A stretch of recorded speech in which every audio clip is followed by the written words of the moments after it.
오늘 그리스도인의 영적 전쟁에 대해서 말씀드리려고 합니다. 우리 한번 주변에 옆에 분 보시면서 한마디 했으면 좋겠습니다. 옆에 분 한 얼굴 보시기 바랍니다. 보시면서 승리합시다.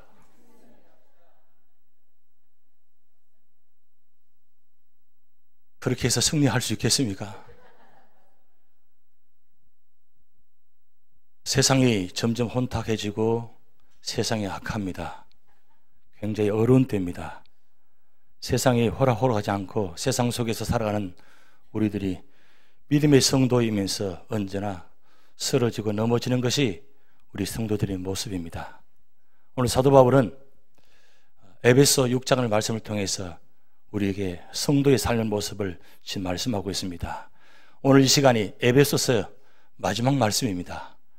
에베소서 1장부터 3장까지 교리에 관한 말씀입니다.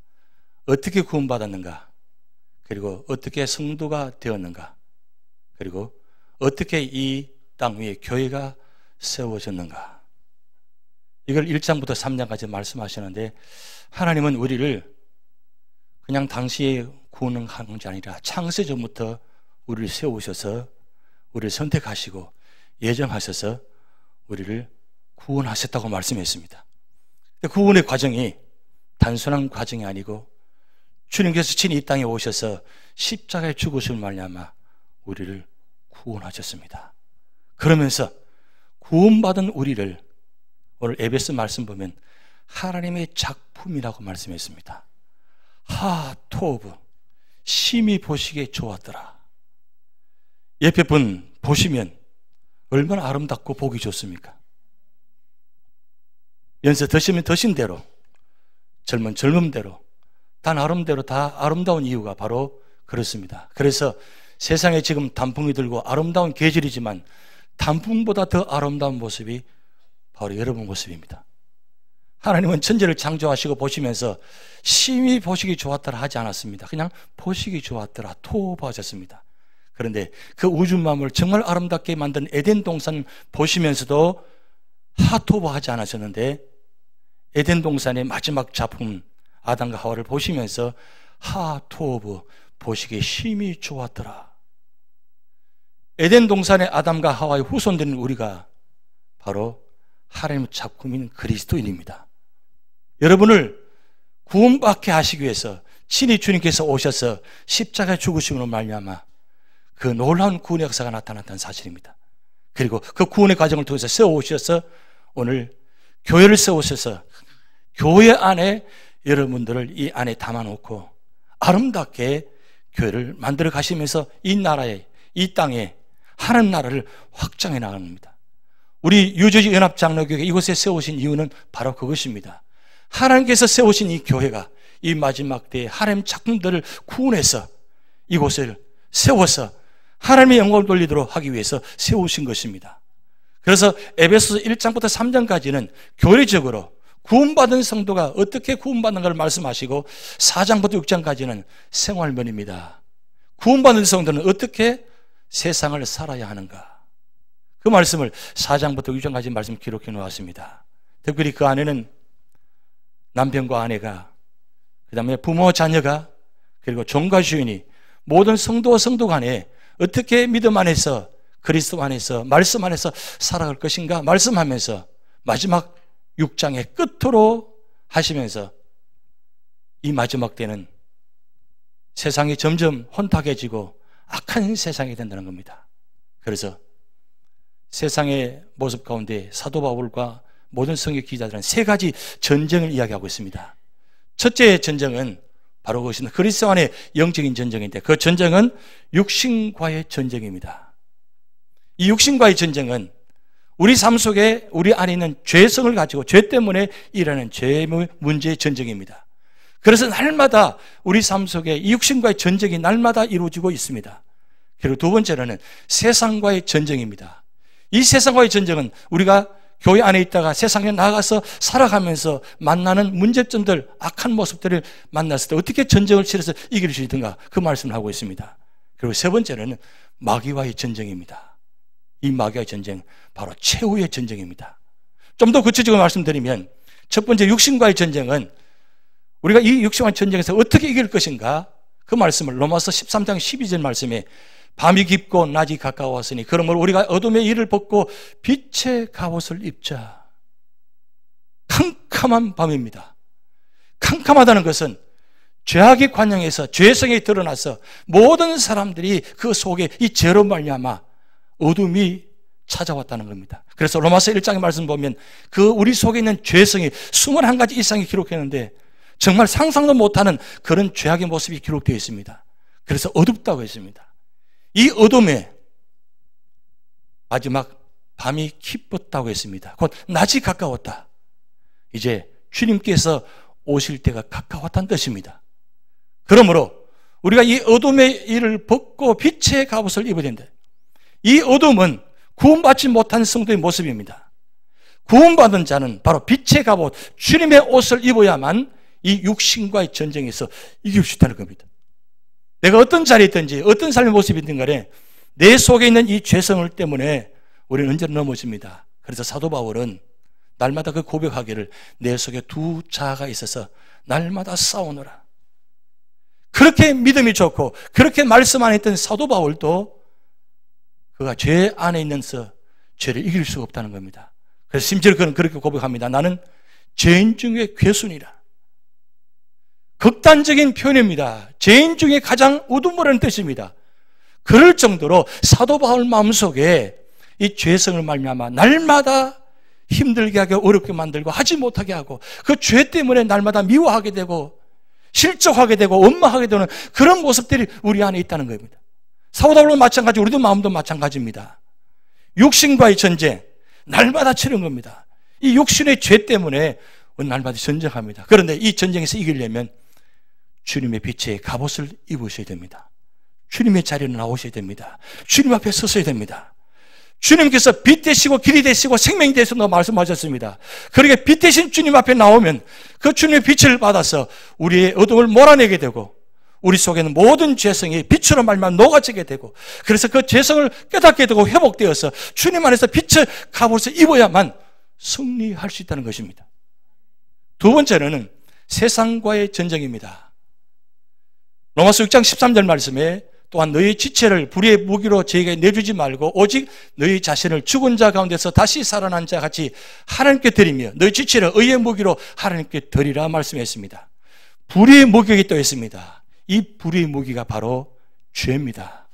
근데 문제는 사탄과 마귀가 우리의 이 죄성을 건드려서 무기화 만드는 겁니다. 사탄이 우리 죄성을 이용해가지고 무기화 만들면 얼마나 심한지 모릅니다. 상처를 줍니다. 그래서 사탄과 마귀가 우리 죄성을 이기게 만들면 결국은 이 세상은 사탄이 주관하는 나라가 됩니다. 그래서 세상과의 전쟁은 결국은 우리의 힘으로 이길 수 없다는 겁니다.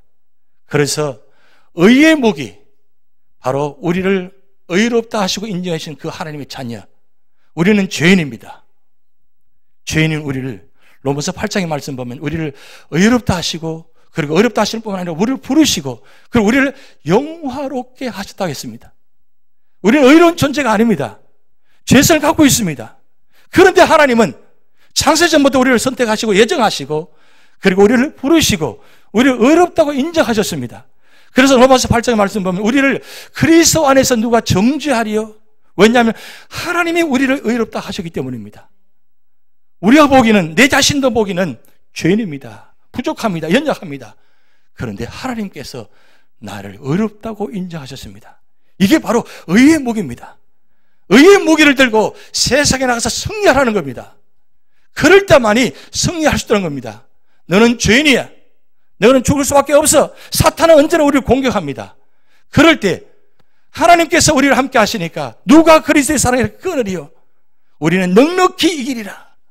사도 바울의 고백처럼 우리는 의의 무기를 들고 나가서 넉넉히 이기는 성도로 살아가시기 바랍니다. 그런데 마지막 이 전쟁이 무서운 전쟁입니다. 바로 마귀와의 전쟁입니다. 이 마귀는 오늘 6장 10절 10절 말씀 보면 끝으로 너희가 주 안에서와 그 힘의 능력으로 강건해지고 마귀의 관계를 능히 대적하기 위하여 하나님의 전신갑주를 입으라고 말씀하고 있습니다. 이 사탄은 타락한 천사입니다. 성경에는 사탄, 마귀, 귀신 이렇게 세 단어가 나옵니다. 물론 다른 종류의 단어도 나오지만 사실 오늘 우리가 찬송 불렀습니다. 마귀들과 싸울지라 그 찬송을 불렀는데 사실은 그 단어가 틀렸습니다. 마귀들이 아니고 마귀입니다. 성경의 마귀는 단수입니다. 요한계시록 보면 사탄과 마귀를 같은 의미로 쓰고 있습니다. 그런데 왜 들이라고 하느냐? 그건 귀신들입니다. 마귀는 한 존재지만 귀신들은 마귀의 졸개들입니다. 그래서 마귀들 하면 안 되고 마귀라고 해야 됩니다. 근데 이 마귀가 공중 권세를 잡았는데 이 세상 누구도 어떤 사람도 이 마귀를 이겨낼 수가 없습니다. 그래서 오늘 사도 바울은 이 마귀와의 전쟁에서 이기려면 오늘 10절 말씀에 너희가 주 안에 있으라고 했습니다. 사도 바울이 바울서신 13권을 기록했습니다. 로마서부터 빌레몬서까지 13권을 기록했는데 이 13권 그 안에 가장 많이 반복된 단어가 주 안에서 엔 크리스토, 인 크라이스트입니다. 왜 사도 바울이 그 많은 말들 중에 주 안에서라는 단어를 반복했을까요? 결국 이 세상 속에 승리하려면 내 육신과의 전쟁에서, 세상과의 전쟁에서, 마귀와의 전쟁에서 이겨내려면 주님 안에 있어야만 승리할 수 있다는 겁니다. 예수님께서 십자가에 달려 가시기 전에 겟세마네 동산에 올라가실 때에 그 포도밭 옆을 지나면서 포도밭을 보시면서 제자들에게 말씀합니다. 나는 참 포도나무요 너희는 가지니 너희가 내 안에 있으면 너희가 나 안에 있으면 많은 열매를 맺느니라. 결국 성도는 주님 안에 붙어 있을 때, 안에 있을 때에 열매를 맺을 수 있습니다. 그 안에 있으면 성령의 9가지 열매를 맺히는데 사랑과 희락과 화평과 오래 참음과 자비와 양성과 충성과 온유와 절제, 이 9가지 열매가 풍성하게 맺혀지는데 세상에 가장 아름다운 열 포도 열매, 그 열매를 보시면서 너희가 내 안에 있으면 열매를 맺을 뿐만 아니라 승리할 수 있다고 말씀하셨습니다. 주님께서 마지막 십자가를 지셔서 올라가십니다. 그 올라가시는 과정 속에서 왜 이 비유를 말씀하셨습니까? 결국 성도는, 하나님의 자녀는 주님 안에 있을 때야만 승리할 수 있습니다. 주님 안에 있게 되면 어떻게 되느냐? 그 말씀처럼 그 힘의 능력으로 강건하여지고 있습니다. 주님 안에 있을 때는 주님의 능력을 받습니다. 성령 능력을 받습니다. 그럼 강건해집니다. 강건해지고 거기다가 하나님 전신갑주를 입게 되면 마귀의 관계를 능히 대적할 수 있습니다. 그런데 오늘 사도 바울이 12절에 아주 중요한 말씀합니다. 12절 말씀 보면 우리의 씨름은 혈과 육을 상대하는 것이 아니요 통치자들과 권세들과 이 어둠 세상 주관자들과 하나님 악의 영들을 상대함이라 그랬습니다. 사도 바울이 지금 이야기하는 것은 세상과의 육신과의 전쟁을 이야기하는 것이 아니라 그리스도인은 영적인 전쟁이라는 겁니다. 저기 통치자들과 권세들과 이 어둠 세상 주관자들과 하나님의 악의 영들 다 한마디로 말하면 사탄과 마귀와 귀신들이 지배하는 세상입니다. 거기서 이기려면 어떻게 되냐? 바로 하나님의 전신갑주를 입어야 된다는 거죠. 그런데 그리스도인들이 마귀와의 전쟁하기 전에 내가 혈과 육으로 말미암아 이미 쓰러져 버립니다. 교회 밖에 나가기 전에 교회 안에서 무너져 버립니다. 교회 안에서 이 혈과 육을 가지고 다투다 보니까 세상과 나와서 승리할 수 있는 비결 하나도 없습니다. 이미 다 망신창이 되어가지고 다 찢어져 버렸습니다. 그래서 사도 바울은 지금 그럴 때가 아니라는 거죠. 왜 사도 바울이 오늘 이 본 말씀을 기록했냐면 에베소 교회 안의 모습을 지금 이야기하고 있습니다. 에베소 교회 안에는 문제가 많습니다. 특별한 문제는 유대인과 이방인이 나눠져 있습니다. 그래서 반이 나눠져 있습니다. 생각이 다릅니다. 유대인은 유대인대로, 이방인은 이방인대로 다 잘났습니다. 똑똑합니다. 서로가 비난합니다. 거기다가 에베소 지역에 있는 아데신을 섬기는 그 우상을 섬기는 좋지 못한 모습들이 교회 안에 들어와 있습니다. 이건 분리되어 있죠. 나눠져 있죠. 모습들은 우상 모습이 나타나 있죠. 정말 누가 봐도 에베소 교회는 교회라고 할 수 없을 정도로 그렇게 정말 망신창이 된 교회가 되어버렸습니다. 그래서 사도 바울이 이 로마 감옥에서 있으면서 에베소 교회를 바라보면서 에베소 교회 성도들이여 지금 그럴 때가 아닙니다. 성도와 성도 간에 싸울 때가 아닙니다. 지금은 사탄과 마귀를 대적해서 승리해야 됩니다. 성도가 그리스도 안에서 이길 비결은 바로 이것입니다.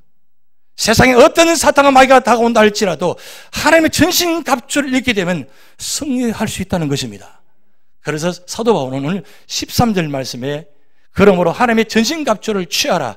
이는 악한 날에 너희가 능히 대적하고 모든 일을 행한 후에 서기 위함이라. 결국 전쟁에서는 승리하셔야 됩니다. 섰어야 됩니다. 그러기 위해서는 하나님의 전신갑주를 입어야 됩니다. 그래서 사도 바울은 지금 하나님의 전신갑주를 이야기하는데 사도 바울은 지금 로마 감옥에 갇혀 있습니다. 로마 감옥에 있는 감옥에 갇혀 있으면서 로마 군인들을 바라봅니다. 로마 군인들의 복장을 보니까 저런 모습이에요. 저런 복장을 가지고 지금 감옥 앞에서 지키고 있습니다. 로마 군사들의 복장의 모습입니다. 사도 바울이 이 로마 군인들의 복장을 보면서 한 가지 그리스도인은 저런 세상적인 방법을 가지고 무장하는 것이 아니라 영적으로 무장하는데 6가지 방법을 이야기합니다. 첫째, 진리의 허리띠를 띠라는 겁니다. 이 허리띠는 군인에게는 가장 중요합니다. 허리는 이 사람의 중심입니다. 근데 저 군인들의 허리띠는 아주 넓고 튼튼합니다. 왜냐하면 거기다 칼을 차야 되고 물통을 달아야 되니까 넓습니다. 그리고 넓어야 이 힘이 거기서 나오기 때문입니다. 그래서 무슨 일을 할 때마다 우리가 이 허리띠를 동요하는 이유가 바로 거기 있습니다. 그런데 허리띠가 어떤 허리띠냐? 진리의 허리띠라는 겁니다. 이 진리는 2가지 의미가 있습니다. 말씀이라는 의미가 있고 진실이라는 의미가 있습니다.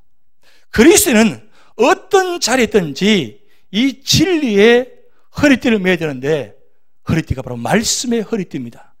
말씀이 나의 허리띠를 동요 매고 있으면 말씀이 나에게 능력 주셔서 그 말씀의 힘으로 걸어갈 수 있다는 겁니다. 말씀이 함께하는 사람은 언제나 진실하고 정직합니다. 그런데 세상에 보면 그리스도인 같은데 짝퉁 그리스도인이 있습니다. 명품은 잘합니다. 근데 명품과 짝퉁의 차이점이 뭡니까? 잘 구분하기 힘듭니다. 이 짝퉁이 워낙 발전돼 가지고 좋아서 구분하기 힘듭니다.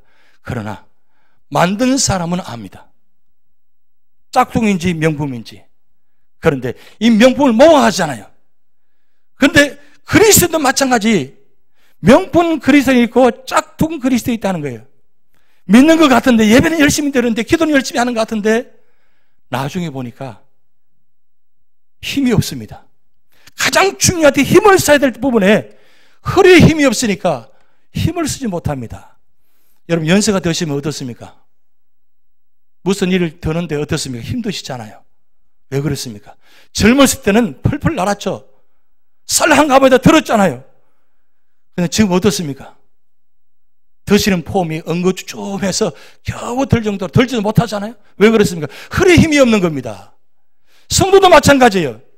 고난을 당하고 역경을 당하면 그때 가장 중요할 때 이 힘을 발휘해가지고 이겨내야 되는데 허리의 힘, 말씀의 힘이 없으니까 진실의 정직의 힘이 없으니까 힘을 쓸 수가 없는 거예요. 그래서 사도 바울은 영적인 전쟁에서 이기려면 첫째, 진리의 허리띠를 띠라는 겁니다.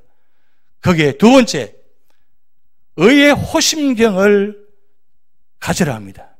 이 호심경은 금속으로 된 가슴팔입니다. 이 몸과 앞과 뒤가 다 가려져 있습니다. 요즘 말로 하면 방탄복입니다. 튼튼합니다. 어떤 공격이 와도 막을 수 있습니다. 그런데 왜 하필이면 의의 호심경이냐? 이 호심경 흉패 안에 마음이 들었다는 거죠. 이 마음이 사탄이 우리 마음 속에 있는 죄성을 건드립니다. 그래서 원망하게 합니다. 불평하게 만듭니다. 의심하게 만듭니다. 그러면 아무리 튼튼한 금속으로 붙여진 이 흉패를 붙인다 할지라도 이미 마음이 무너져 있어요. 그러기에 사도 바울은 의의 호심경을 입으라 했습니다. 의는 하나님께서 나를 세우셨다, 하나님의 자녀로 삼으셨다는 것, 하나님이 인정하셨다는 것, 그 하나님의 자녀의 구원의 감격입니다. 이 의인으로 살아간다는 쉽지 않습니다. 지난주에 말씀드렸습니다. 마틴 루터가 로마서 1장 17절 말씀을 가지고 감동받고 종교개혁을 일으켰습니다. 오직 의인은 믿음으로 말미암아 살리라. 오직 의인은 믿음으로 산다고 했습니다. 믿음으로 산다는 것은 내가 의인이 되어질 때, 인정받을 때 믿음을 부어주시는 겁니다. 믿음은 하나님의 선물입니다. 하나님께서 우리에게 주시는 그 은혜, 그 의인으로 인정하시고 믿음을 부어주시니까 내가 비록 이 삶 속에 살아가면서 어려운 일 당한다 할지라도 의의 호신경을 무장해 있으니까 어떤 것이 다가와도 이겨낼 수 있다는 겁니다. 그리고 세 번째로는 평안의 복음의 신을 쓰라고 했습니다. 우리가 걸어가는 길이 바로 험한 길입니다. 우리는 산길도 가야 되고 골짜기 가야 됩니다. 그 모든 길이 험나는 길입니다. 평지가 아닙니다. 그런데 의인이 가는 길은 아무리 골짜기에 있다 할지라도 평안의 복음의 신을 갖고 가면 그 사람이 머물면 그 자리가 평안해지는 겁니다. 어떤 분이 걸어가면 어떤 분 길자리는 불만의 길입니다. 비평의 길입니다. 비판의 길입니다. 의심의 길입니다. 그런데 그리스도로 영적으로 모장한 사람은 가는 길마다 머무는 자리마다 거기가 평화가 이루어집니다. 샬롬. 시편 1편의 말씀 보면 복이 있는 사람은 악인의 길을 따르지 아니하고 죄인의 길을 쓰지 않고 오만한 자리에 앉지 아니하고 오직 여호와의 말씀을 주여로 묵상하는 자로다. 말씀 안에 있는 성도, 말씀을 모장하는 성도, 그래서 그 가는 자리마다 복된 사람이 가는 곳이기에 그 자리가 평안의 복음이 나타난다는 말씀입니다. 그리고 네 번째 말씀입니다. 구원의 투구를 쓰라고 했습니다. 여러분, 구원의 투구는 바로 우리에게 구원의 감격입니다. 우리가 뇌가 들어있기 때문에 이 머리가 굉장히 중요합니다. 이 구원의 투구가 우리가 머리에 써졌을 때 언제나 어느 자리든지 구원의 확신이 있기 때문에 의심이 들지 않습니다. 그런데 사탄은 우리에게 너 구원받았어? 언제 구원받았지? 질문합니다. 여러분, 이단들은 우리에게 질문합니다. 언제, 몇 월 몇 시에 구원받았냐고 질문합니다. 여러분, 기억이 나나요? 그러면 기억이 나지 않으면 넌 구원받지 못했다고 이단은 이야기합니다. 그럼 내가 기억하지 못했대서 구원받지 못했나요? 아닙니다. 내가 지금 예수님 안에서 신앙 고백하고 있고 믿음의 자리에 있습니다. 말씀의 자리에 있습니다. 그럼 구원받은 것입니다. 근데 사탄은 언제나 구원의 확신을 묻습니다. 여러분, 지금 이 시간에 내가 구원을 확신하고 있습니까? 구원의 확신이 바로 구원의 투구를 쓰는 것입니다. 그런데 이 구원이 우리 삶의 모든 문제의 중심이란 겁니다. 감사의 달입니다.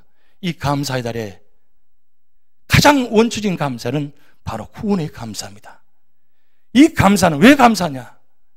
바로 예수님께서 저 십자가에 달리셔서 죽으시고 나를 피 흘리시면서 구원하셨던 사실, 그리고 구원만 하신 것이 아니라 우리를 의롭다 하시고 영화롭게 하셨다고 했습니다. 이미 천국까지 가는 그런 축복을 우리에게 주셨습니다.